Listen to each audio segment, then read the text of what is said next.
लोकसभेतील विरोधी पक्षनेते राहुल गांधी यांच्यासाठी कर्नाटक एटीएम बनले आहे असा आरोप विधान परिषद सदस्य एन रविकुमार यांनी केला.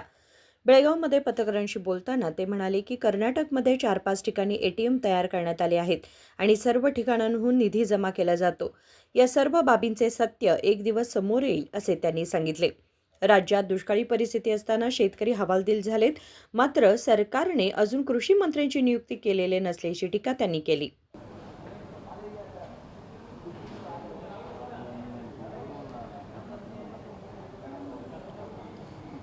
ರಾಜ್ಯದಲ್ಲಿ ಬಾಂಗ್ಲಾದೇಶಿ ಅಕ್ರಮ ವಲಸಿಗರ ಸಂಖ್ಯೆ ವಿಪರೀತವಾಗಿದೆ ಅನ್ನೋದಕ್ಕೆ ಏನು ಪೊಲೀಸ್ ಇಲಾಖೆ 33 ತಂಡಗಳನ್ನು ಮಾಡಿ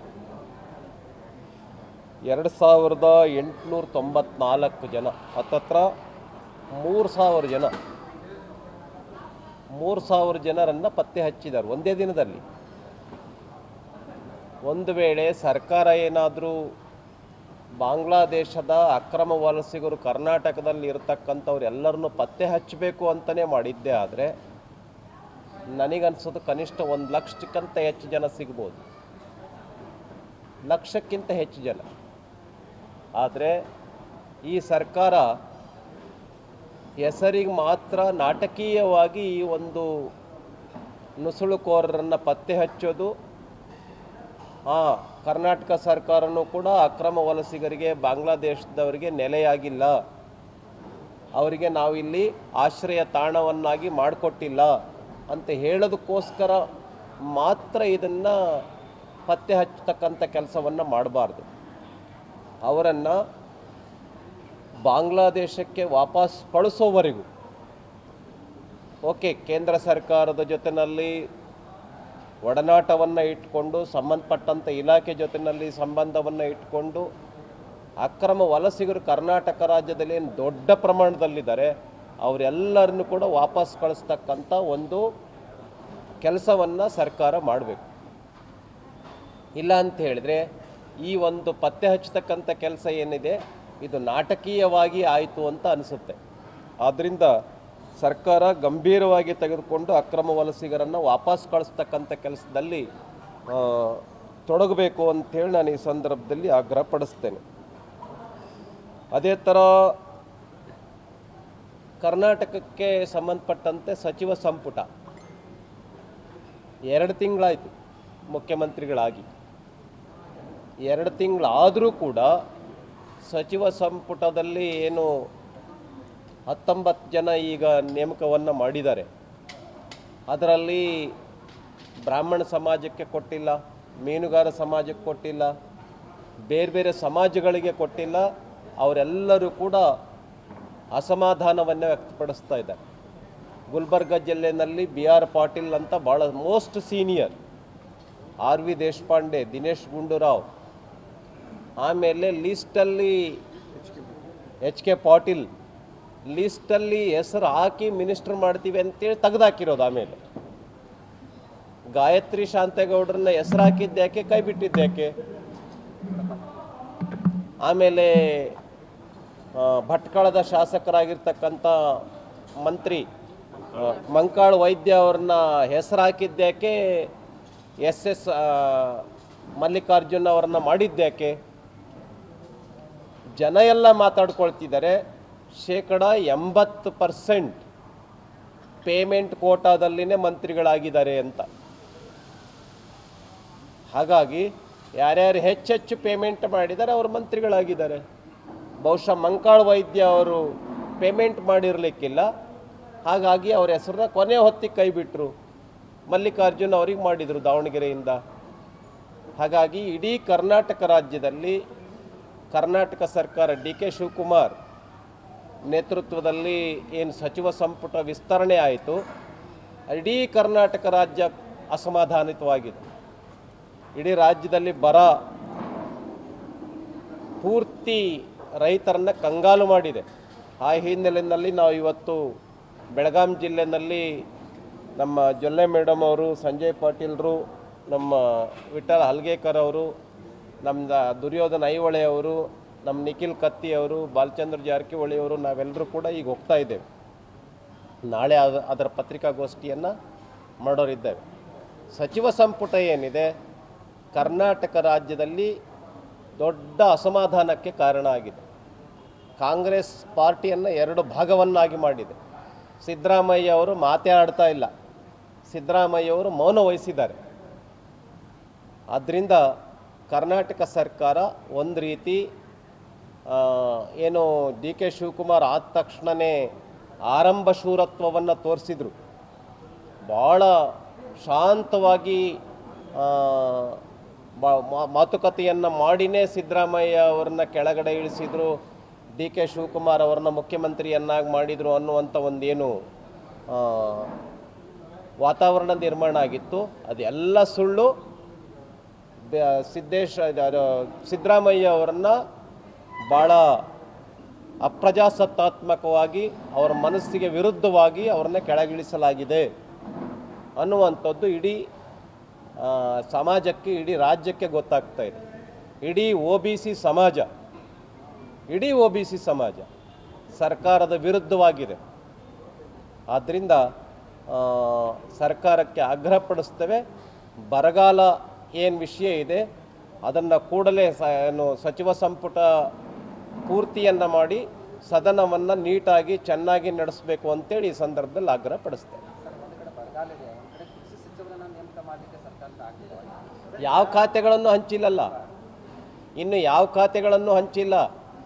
ಈಗ ಮಂತ್ರಿಗಳನ್ನು ಮಾಡಿದ್ದಾರೆ ಅಷ್ಟೇ, ಮಿನಿಸ್ಟರ್ ವಿತೌಟ್ ಪೋರ್ಟ್ಫೋಲಿಯೋ ಮಾಡಿದ್ದಾರೆ.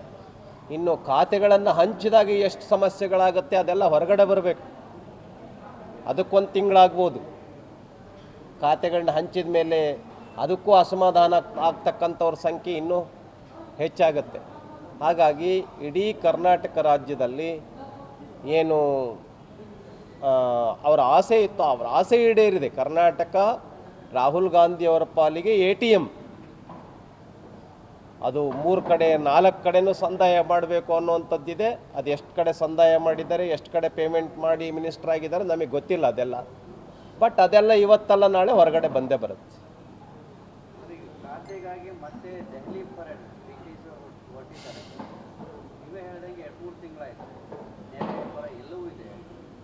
ಇವ್ರ ಕೈಯಲ್ಲಿ ಏನೂ ಇಲ್ವಲ್ಲ, ಇವ್ರ ಕೈಲಿ ನಿಭಾಯಿಸ್ಲಿಕ್ಕಾಗ್ತಾ ಇಲ್ಲ.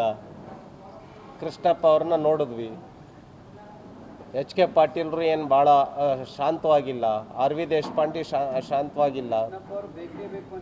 ಅವ್ರು ಹೇಳಿದ್ದಾರೆ, ನಾನು ನಿಮ್ಮಿಂದ ಗೆಲ್ತಾ ಇಲ್ಲ, ನಾನು ಸ್ವಂತ ಗೆಲ್ತಾ ಇದ್ದೀನಿ. ಮಿನಿಸ್ಟರ್ ಮಾಡಿದರೆ ಉಂಟು, ಇಲ್ಲ ಅಂದರೆ ಇಲ್ಲ, ನನ್ನ ದಾರಿ ನನಗೆ ಅಂತ ಹೇಳಿದ್ದಾರೆ ಅವರು.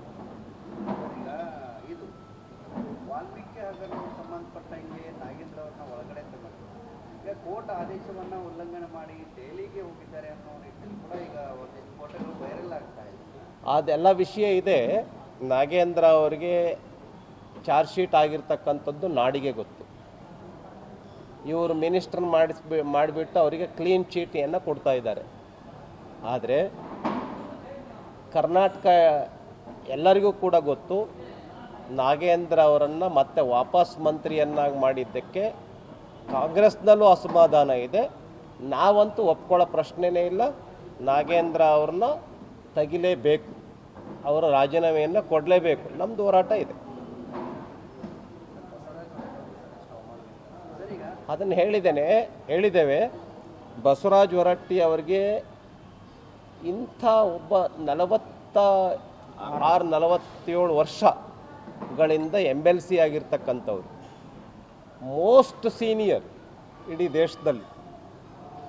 6 ಕಡೆಗಳಲ್ಲಿ ಏನು ವಿಧಾನ ಪರಿಷತ್ತಿದೆ, 6 ಕಡೆಗಳಲ್ಲಿ ಹೋಲಿಕೆ ಮಾಡಿದರೆ ಮೋಸ್ಟ್ ಸೀನಿಯರ್.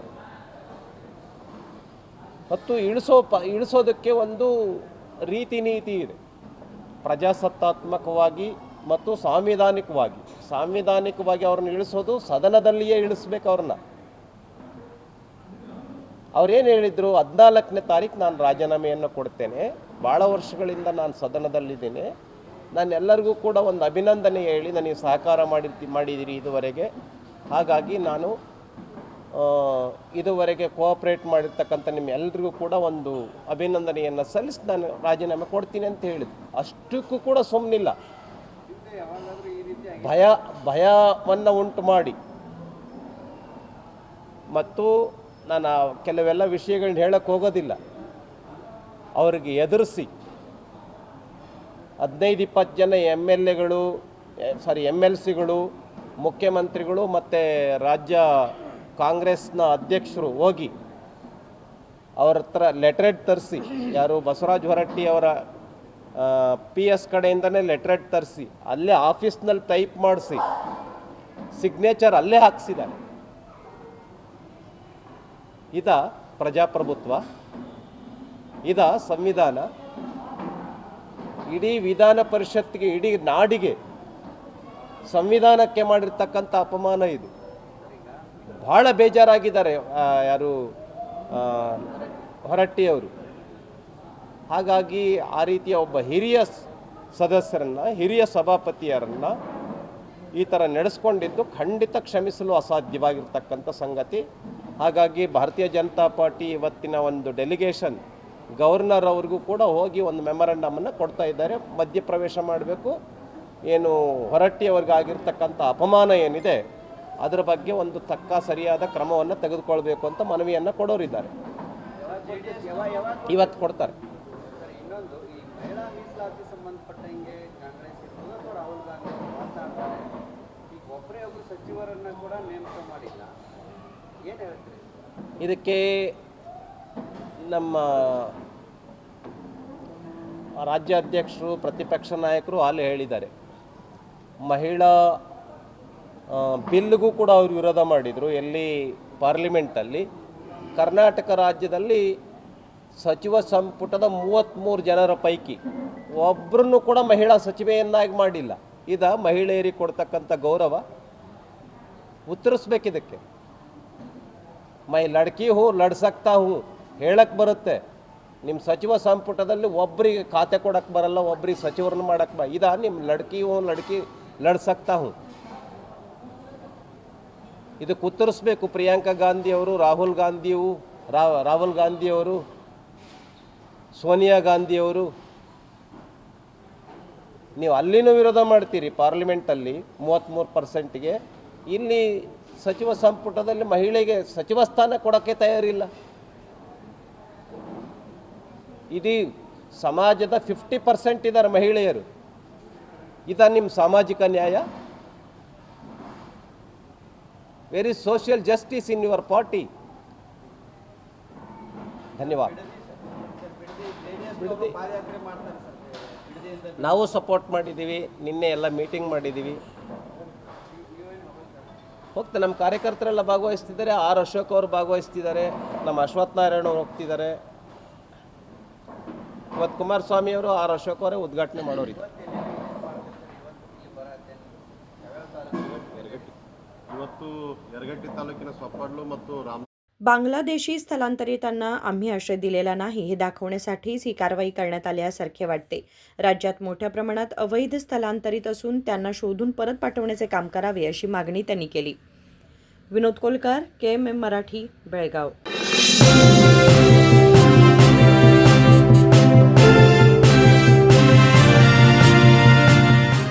ಫ್ರೆಂಡ್ಸ್, BSCಯ ಅತಿ ದೊಡ್ಡ ಸೇಲ್ ಈಗಾಗಲೇ ಆರಂಭವಾಗಿದೆ.